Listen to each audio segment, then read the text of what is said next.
Hi, screwing along with Susan. I have another video today.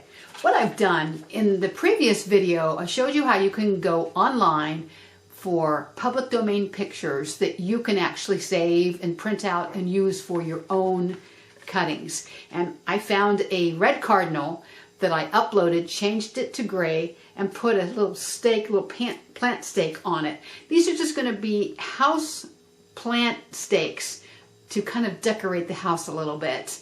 And then I just printed them out. These are 5 inches wide, just about 5 inches wide, about 7.5 inches long. Then I took 1/8 inch plywood, cut it to size. I believe it's 5 inches by 13 inches long. I'll be able to fit 2 of these on here. And I have 4 total, and I'm going to put them all together. So when I'm done, I'll have 8 different plant stakes cut out. I'm using double-sided carpet tape to keep my 4 pieces of wood together. I'm putting them all even on one end and sticking them together. Make sure that these are sanded and wiped off so that the carpet tape sticks. And you can see these are not exactly even here, and that's okay because I'm going to be cutting out on the inside and there'll be plenty of room to use my pattern on these pieces. Now it's time for me to take my clear packing tape and wrap this around.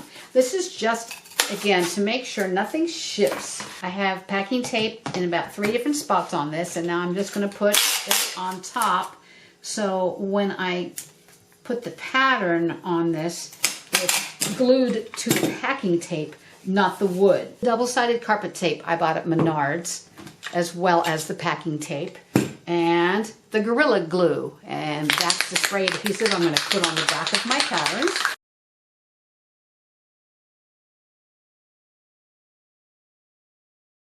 A lot of people will start cutting, let's say, from the tail and go all the way around the bird. I like to drill pilot holes somewhere in the middle or close to the middle part of the area of the bird and cut it out, because your piece will stay intact and whole and will be a lot easier to cut out. And you can use a drill press like I'm using or a hand drill. I am here at my Seco scroll saw. Always use a new blade for a new project. My choice is a Pegas MGT number 5R blade, probably 5 to 7 or even 9. Number 9 would be best to cut this. It's a 1/2 inch worth of plywood when I have it all together. And let's get started. Tighten everything down. The speed of your scroll saw is really up to you, and the type of blade for your scroll saw is really up to you. This project, it is not crucial to have your blade at 90-degree angle, but it's always a really good idea. And you're just going to be cutting around the whole outside.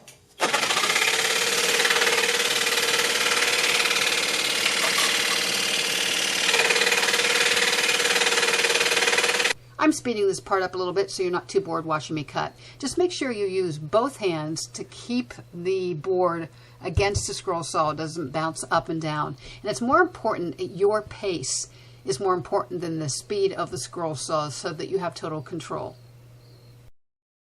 I decided to alter the pattern a little bit, and there's small little jagged edges on the back part of the hair, and I decided to accent a little bit to make it a little clearer. I wanted to show you something called veining that I'm going to be doing.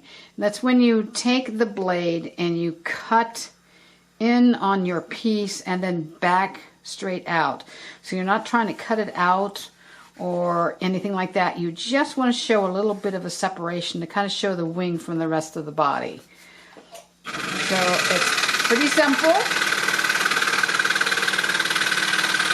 And I'm going to get my line here.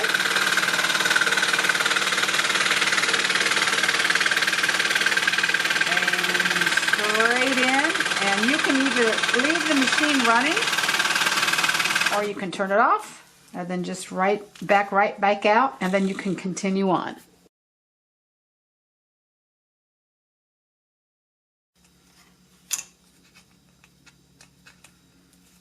Take a 220 grit piece of sandpaper or higher and lightly sand both sides. Remove the sawdust before you paint. I'm just using regular acrylic paint here.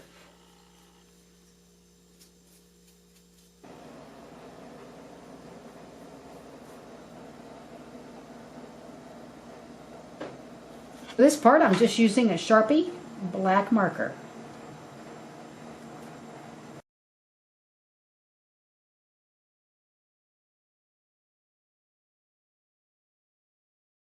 I have chosen to seal my project with polyurethane. After 2 coats of polyurethane on both sides, let it completely dry so it won't harm your plants. I'm ready to use this as a plant stake. So now I have 8 nice little cardinals to give away or to sell. So I hope you've enjoyed this project and see you next time.